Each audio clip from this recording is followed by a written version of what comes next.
I used to do DoorDash on the weekends just for some extra money.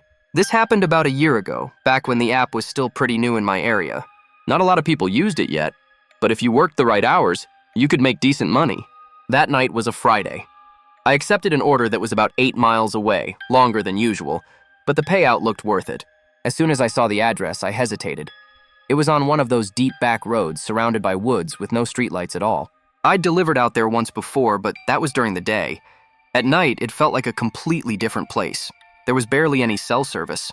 My GPS kept freezing, and I had to slow down just to make sure I didn't miss the driveway. When I finally found the house, my stomach dropped. It sat far back from the road, partially hidden by trees, and looked like it was right on the edge of being abandoned.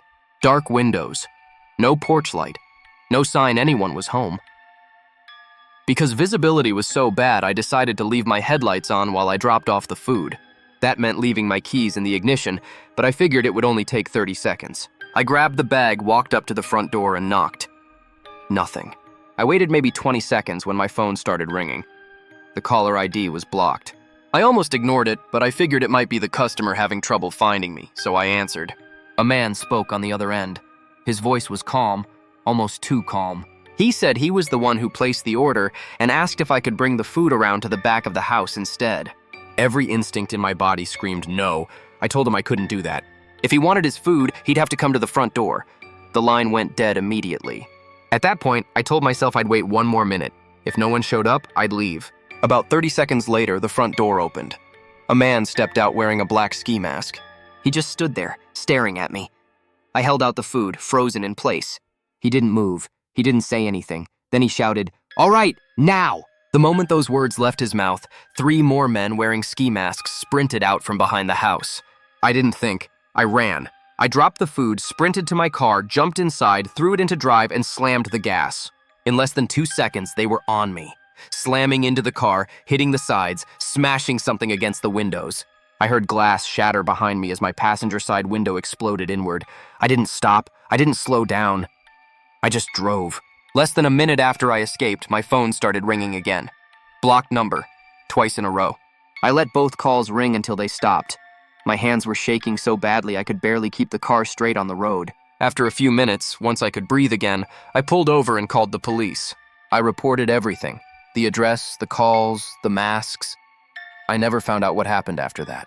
And I don't want to. Sometimes I try to convince myself they only wanted to rob me. But deep down, I don't believe that. Not with how planned it felt, not with how quickly they moved. Whatever they intended to do to me that night, I know one thing for sure. If I had walked around to the back of that house, I wouldn't be telling this story. This happened back in January of 2019. It was a Friday night and I had just gotten home. I was completely exhausted. I didn't have the energy to cook and I didn't want to leave. I'd heard people talk about food delivery apps for months, so I figured that night was as good. A time as any to finally try one. I downloaded the first app that showed up, made an account. I ordered food from a nearby restaurant. While I waited, I put something on Netflix and tried to relax. That night, there was a lot of snow on the ground. The app said the delivery would take about 20 minutes, but I knew that didn't account for the road conditions. I figured it would probably take closer to 40. Time passed. A lot of it. Eventually, I got tired of waiting and considered canceling the order. Right as I was about to, I received a message from the driver. Word for word, it said, "Can't find your house. What's your personal phone number?" I remember hesitating. I had literally just downloaded the app that night, so I didn't know what was normal and what wasn't. Against my better judgment, I gave him my number.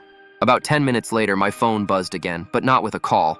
It was a text from the driver, saying he'd be at my place with the food in 10 minutes. That unsettled me. I had assumed he needed my number, so he could call for directions, not text. Still, I brushed it off, telling myself I was probably overthinking it. 10 minutes later, I got another notification saying the food had been delivered. I stepped outside, grabbed the bag from my doorstep, and texted him back to say thanks. I went inside, locked the door, and thought that was the end of it. Around midnight, my phone buzzed again. It was the delivery driver. The text read, "I really liked your sweatshirt." My stomach dropped. That message meant he'd stayed long enough to watch me come outside, trying not to panic. I responded with something casual like, "Ha ha ha, yeah, thanks, it's pretty nice." After that came a string of messages. How's your night going? What are you up to? Just harmless enough to make me uncomfortable, but not enough to justify calling the police. I stopped responding and went to bed. The next morning, I woke up to over 20 text messages and several missed calls, all from the same number.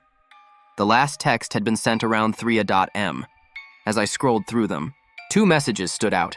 One said, "I'm outside your house." The other said, "I can't see anything through your window. It's too dark." I felt sick. Later that morning, I went outside and saw footprints in the snow surrounding my house. Footprints that absolutely hadn't been there the night before. They circled the windows, the doors, multiple times. He hadn't been joking. That man had actually come back to my house. I moved not long after that and never received another message from that number. To this day, that was the first and last time I ever used a food delivery app. I'm 27, and at the time this happened, I had just been laid off. The company I worked for was quietly collapsing, and one morning I showed up to find the doors locked. An email was waiting for me. No warning, no severance, just panic. To keep the bills paid, I signed up for Uber Eats. A couple of friends told me it was easy money, and for the most part, they were right. The pay was decent, the work was simple, and I liked being able to drive with my music on. The only downside was where the app sometimes sent me. I live in a city with more than a few areas you don't want to be in after dark. I usually tried to avoid them, but when you're delivering food, you don't always get that choice. That night was a Saturday, which made it stranger. Saturdays are usually non-stop, orders back to back. But for some reason, the app was completely dead.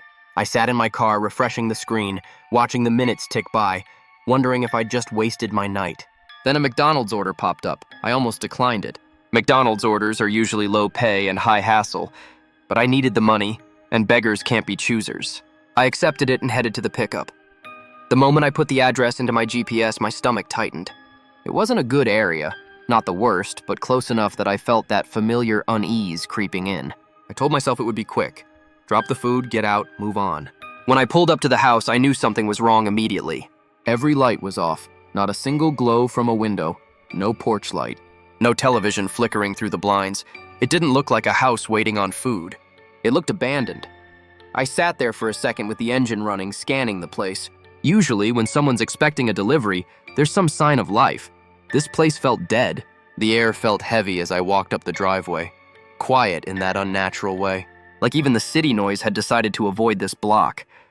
When I reached the porch, I noticed something that made my heart skip. The front door was slightly open, just a crack. Enough to notice. I froze. Every instinct told me to turn around and leave, but I'd already walked this far. I knocked gently, keeping my eyes on the dark gap in the doorway. The door creaked open a little more on its own. "I have an Uber Eats order," I called out, my voice sounding smaller than I wanted it to. Almost immediately, a man stepped into view. As he moved into the porch light from the street, he was tall, broad, and covered in tattoos, from his neck down. Not just a few, his skin looked like it was almost entirely inked. His face was hard, unreadable, but his eyes were locked onto mine with an intensity that made my chest tighten. He looked angry, or annoyed, or maybe just empty.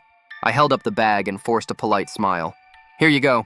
He reached out and took the food without saying a word. For a split second, I thought that was it. That tiny, hopeful part of my brain latched onto that idea. Instead, he pulled out a knife. It wasn't a pocket knife. It was long, thick, and unmistakably a hunting knife. The blade caught the faint light and reflected it back at me. Everything inside me went cold. My thoughts scattered instantly. Robbery. Assault. Worse.